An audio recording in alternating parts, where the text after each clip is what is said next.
At some point in our lives, we all face situations that challenge us in ways we never imagined. Sometimes, the price of broken trust is higher than anyone could have anticipated. And that's exactly what happened to John. He had a life built, with Anna, a house, a future planned, until, without warning, something unexpected happened. His wife, without consulting or warning him, sold the house that represented his dreams and past constructions. But instead of reacting with anger, John took a different path. He decided that the best way to deal with pain and betrayal was to do nothing. At least not in the way that anyone would expect. If you've ever gone through a moment of loss, betrayal, or forced change in your life, you may be able to understand the emotional turmoil that John faced. But the real story here is not about revenge or resentment. It's about overcoming, about how pain can transform us in ways we never imagined. John didn't raise his voice. He didn't seek revenge. He found something deeper, more powerful. And through this, he teaches us a vital lesson about forgiveness, self-improvement, and personal transformation. Before we begin, if you haven't subscribed to the channel yet, take the opportunity to do so now, because this is the story that can change your perspective on forgiveness and overcoming. We will follow what happened to João, how he dealt with betrayal, and what he learned along the way. Don't miss it. The day had started like any other, but when João arrived home, something was wrong. The house, which for him was more than just a shelter, seemed different, as if it were strangely empty, even with all the furniture still in place. He couldn't explain it, but a feeling of discomfort settled in his chest. Home, which had always been synonymous with security, now felt like a prison. He went to the kitchen, where Anna, his wife, was always preparing dinner or tending to the plants, but today she wasn't there. The house was quiet, a deep silence that seemed to announce something much bigger. The silence was broken by a letter on the table, with his name handwritten on it, but what was written there was not something João could have ever imagined.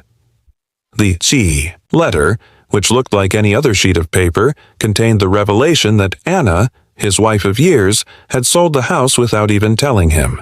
The pain was immediate, like a knife in the chest. It was more than a simple financial transaction. It was a breach of trust, a profound disrespect that shook the foundations of his heart and the life he believed he was building with her. The feeling of betrayal was overwhelming. He ran his fingers over the letter, trying to understand the words, trying to figure out the reason for that decision without any warning, without any dialogue. How could she do this? The house, the place where they raised their children, where the memories of their lives were engraved on the walls and floor, was no longer theirs. João's heart was heavy and his mind was in turmoil. But it wasn't just the sale of the house that consumed him.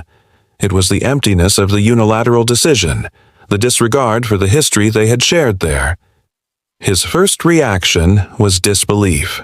He sat down, trying to process what was happening. Deep down, anger began to build inside him, an anger that was fueled by a mixture of pain, frustration, and despair.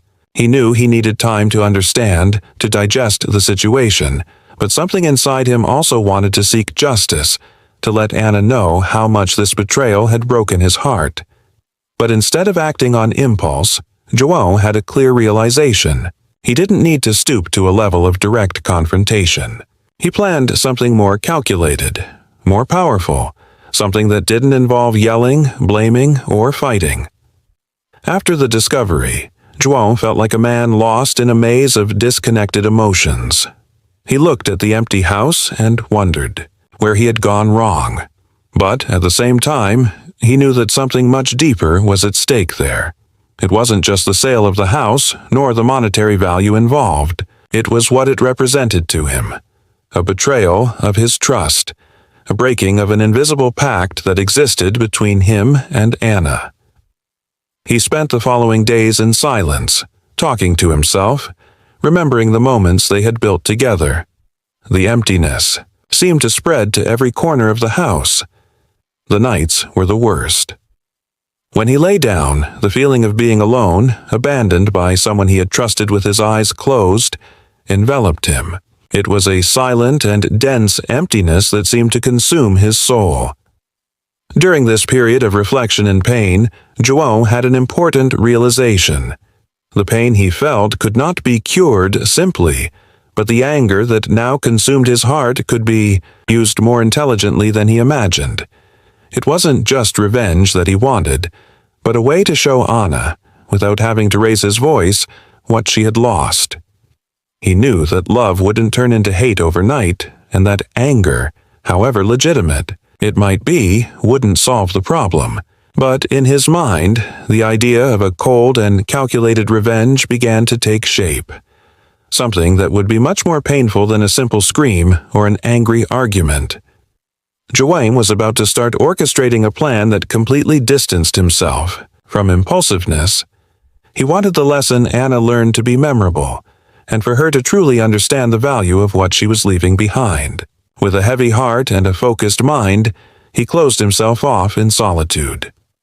He thought about everything she loved, everything she thought she had lost, and what he could do to turn the situation in her favor. He knew that the most important thing now was to act strategically, so that she would eventually regret her decision and feel the weight of what she had done. Revenge, as John soon realized, would not require violence or harsh words. It would be the reflection of a truth that she herself had ignored, and he would have the patience to show her that. When Anna finally returned home, John was there, but his eyes were no longer filled with the blind rage that they had before. He had prepared himself for this moment. She walked through the door with a smile, as if nothing had happened. It was almost as if she was trying to convey a false sense of relief, as if selling the house was a step towards a new life, a new beginning. But to John, the scene seemed staged, and he could see through her mask. She tried to soften the conversation, talking about the future and the possibilities of starting over. Anna was excited, and her words seemed full of renewed energy, as if this change was what she really needed to find her happiness. But to John, it all seemed like a lie constructed to ease his own conscience. He was not interested in knowing about future plans. What he wanted, what he needed, was to confront her with the gravity of the situation. He wanted her to see the depth of his betrayal, the loss he felt, the way his trust had been shattered without any consideration. Zhuo remained calm, listening to her words but without showing any emotion on his face. He didn't want her to know how much this had affected him, not in the way she imagined. Every word Anna said, every attempt to justify selling the house, only distanced him more from her. He knew he was dealing with a person who didn't understand how much his actions had damaged the foundations of the life they had built together. The coldness of his attitude was what bothered Anna the most. She, who had always known him as someone passionate and emotional, now saw Zhuo as distant, enigmatic, almost like a stranger. It was as if he was in a completely different stage of the relationship. While she believed she was creating a new story, John knew that the story he had in mind was not about rebuilding what had been broken, but about showing her the true consequences of her choices. He realized that her emotional absence, that heavy silence, that unsettling calm, would do more for him than any discussion or argument could. He had become a mirror of what she had done, a decision made without thinking about the consequences. The conversation dragged on for a few minutes, but deep down Zhuo knew that nothing would change with words. More was needed. He had not yet begun to execute the plan he was drawing up. And while Anna lost herself in her own thoughts, trying to understand what was happening to her husband, Zhuo was certain that what he would do would be the real turning point in this story. A silent act, but with immeasurable power. Something she would never forget. Zhuo knew that revenge could not be rushed.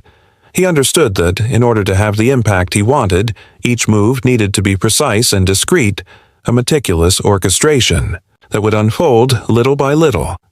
And it was at that moment that he remembered something important. Anna would never have imagined that he would take such a calculated and cold action. After all, She knew him as someone passionate and direct. But now he was playing the game of patience, and this gave him an invisible advantage. He did not want to destroy her life, but he wanted her to be forced to feel the pain of losing something that she considered irreparable. He decided to start with something simple, something that could be interpreted as a small detail, but that would carry with it a profound meaning. João began to go through her bank account. What seemed to be just a change in the couple's financial routine turned into a strategic move. He withdrew a considerable amount, something he knew she would soon notice. It was a subtle move, but a clear message. He was in control. The feeling that he could act and make decisions without telling her was liberating. From that moment on, Anna would begin to realize that she had lost more than just a house. She would begin to realize that trust had been irreparably broken. In the weeks that followed, João acted calmly, but his steps were calculated. He began to reverse some of the promises he had made in the past, those little things that Anna had always taken for granted. He sold some of the items she most valued, not as a direct form of punishment, but as a reflection of what she herself had done with the house. Each silent loss he caused began to leave Anna in a state of increasing uncertainty.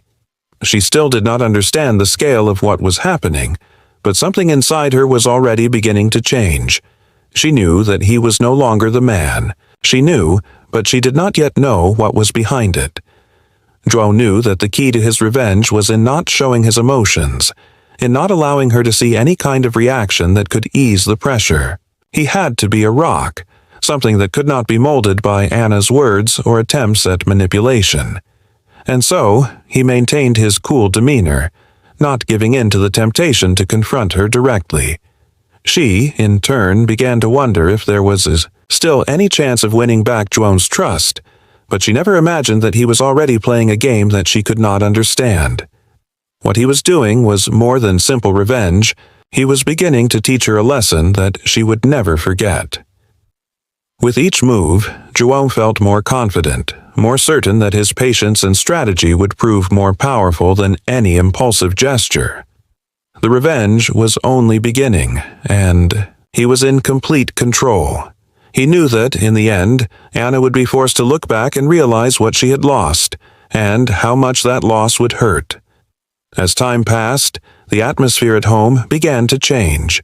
Anna, who had previously been full of plans and ideas about the future, now found herself in a state of constant apprehension. The things she had taken for granted began to fade away, and the promises she had made about starting over seemed more hollow by the day.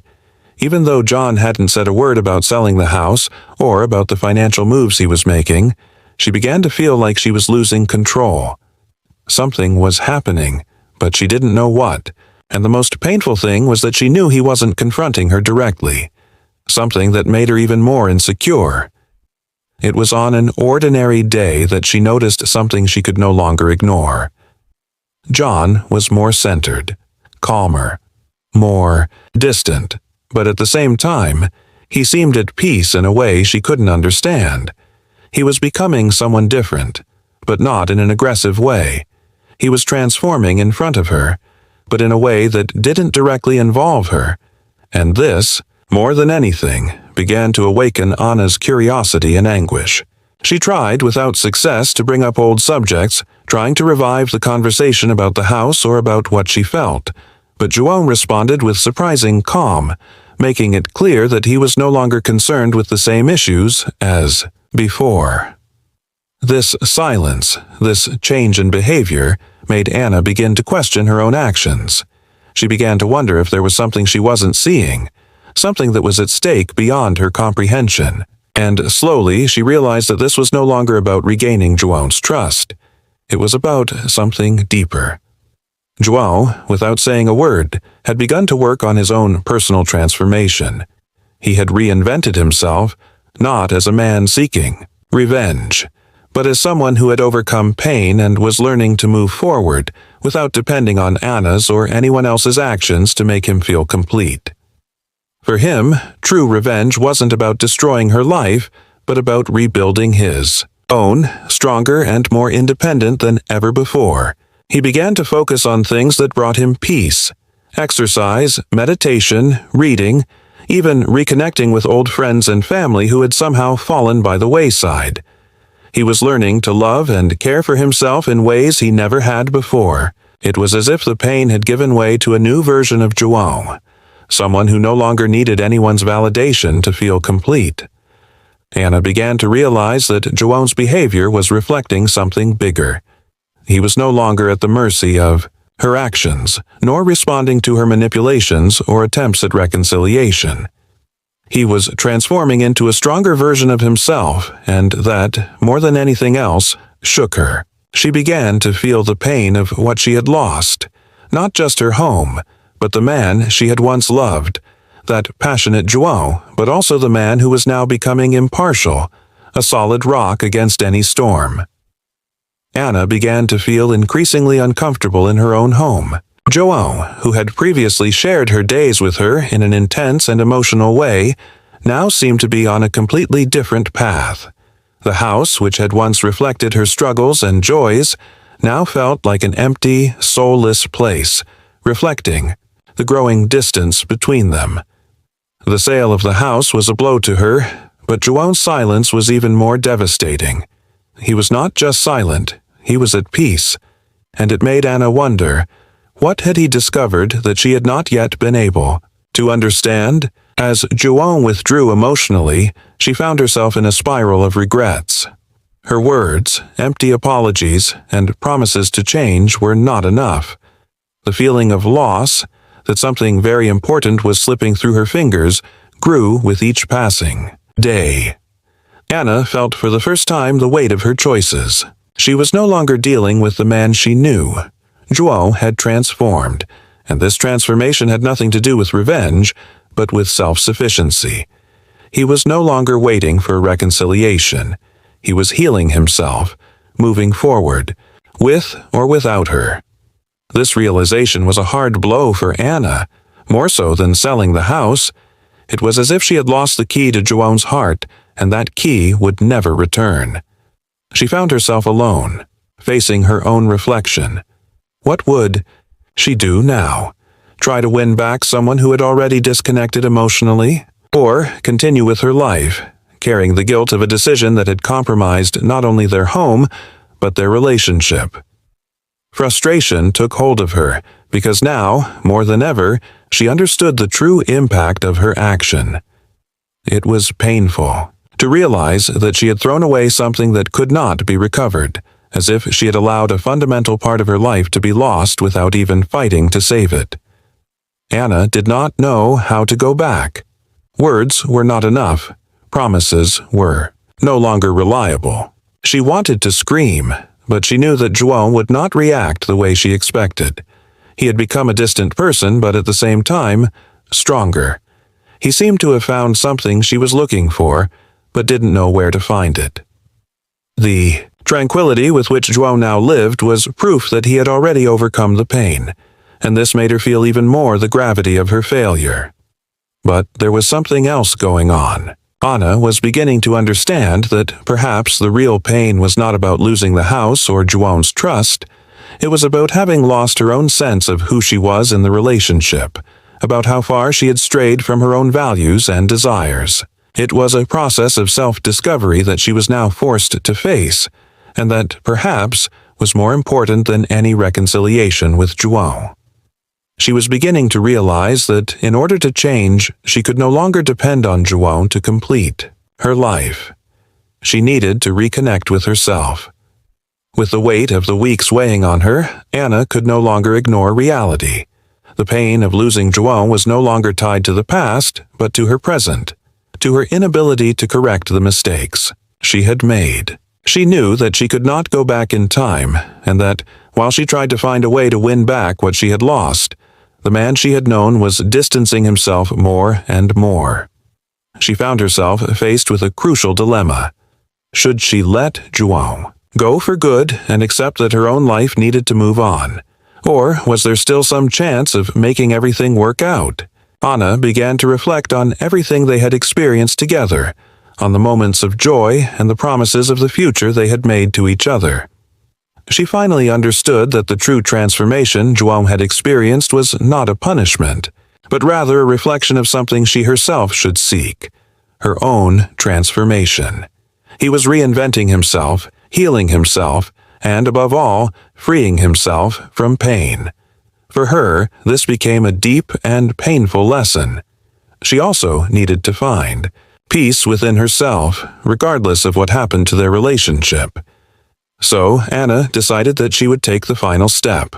She knew that the attempt at reconciliation could not be an escape from what was really happening, nor should it be based on the idea of forcedly saving her marriage. It was time to be honest with herself and with João. She sought him out, with her heart full of sincerity and repentance, and asked to talk. No longer to accuse him or try to justify her actions, but to share what she felt. She knew that the only way to reconnect with him was, first, to reconnect with herself, and that involved a deep acceptance of her faults, a genuine request for forgiveness. However, the conversation that Anna expected did not happen the way she imagined. João listened to her calmly, as he always did, but his response was calm, without any sign of excessive emotion. He was no longer in the same position as before. He looked her in the eyes and said, "I don't hate you, Anna. What happened was painful, but I can't carry it anymore. I've already moved on in a way that you may not have been able to understand yet." It was at that moment that Anna realized that deep down, she had already lost João, but, more importantly, that he had lost the version of her that he knew. João had freed himself from the chains that his pain caused, and this had transformed him into someone stronger and freer. Although it was difficult to hear these words, Anna felt a mixture of relief and sadness. She knew that there was nothing left to do but accept it. What remained now was the learning, the recognition that João's transformation was not just a reaction to her betrayal, but a reflection of the self-improvement process that he needed to face. He was no longer a hostage to circumstances, much less to their relationship. He had achieved an inner peace that she was still searching for. After the conversation with João, Anya remained silent for days, reflecting deeply on everything that had happened. She was no longer searching for answers or justifications, but something bigger began to take shape within her, an urgent need to forgive herself. She now understood that in order to move forward, she needed to let go of the weight of the wrong choices she had made, especially the regret that consumed her. Forgiveness was not for John, but for herself. Forgiving herself for having failed, for having prioritized her ego, pride, and pain, instead of focusing on what really mattered, her own happiness and peace of mind. This process of forgiveness was harder than anything else she had ever had to face. It was easier to blame others, especially John, for their insensitivity. But she knew that the first step to true personal transformation was to face reality head-on. She had been the author of her own mistakes. It was her insecurity, her fear of not being enough, that led her to make decisions that destroyed not only her marriage, but also the confidence she had in herself. It was in a moment of deep introspection that Anna realized that the loss of João, although painful, had been an opportunity for reinvention. True overcoming was not in going back and correcting past mistakes, but in rebuilding herself from what was left. João was already healed, he had already moved on, and she needed to learn to do the same. It was not a question of winning back what she had, but of gaining something even more precious, the ability to look in the mirror and finally like the person she saw. Over time, Anna began to understand the true meaning of overcoming. It wasn't about forgetting the past, but about making peace with it.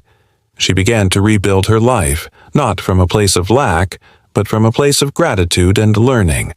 She learned that often the most painful lessons are the ones that teach us the most. And as she reconnected with herself, she understood that somewhere, João was also on his own path of self-discovery and healing. They were both growing, but in different ways. Finally, Anna understood that revenge was never João's. true goal. What he was seeking, silently and serenely, was his own redemption, and somehow she had found hers too. Although their story had been marked by betrayal and pain, she now saw that the greatest gift he had given her was the opportunity to start over, a new beginning that depended on no one but herself. And so, in the midst of this journey of transformation and overcoming, Anna found a new way of living, more fully and more aware of her choices. In the end, João's true lesson was not in his ability to take revenge or in how he could make Anna pay for the choices she made. The true lesson was in how he chose to free himself. He understood that revenge would only perpetuate the pain and anger, but forgiveness and personal transformation were what truly freed him. By reinventing and rebuilding himself, João proved to himself that the power to change lies within us, and not in the actions of others. He did not allow himself to be a victim of circumstances, but took control of his life in search of something deeper: peace. And for Anna, the greatest lesson was not about what she lost, but about what she could achieve within herself. The loss of João, the betrayal, the regret. All of this was an opportunity for self-discovery. And throughout this painful journey, she learned that often the greatest new beginnings come after the greatest challenges. She didn't need João's approval to feel complete. She could find forgiveness and peace within herself. Now, I ask you, what about you? Have you ever gone through a moment of pain and transformation like this? What would you do if you were in João or Anna's shoes? Would you be able to free yourself from the weight of the past and start over? If this story touched you in any way, don't forget to subscribe to the channel, like the video, and share it with someone who needs to hear this message of forgiveness and overcoming. May João and Anna's transformation inspire you to seek your own journey of growth and renewal.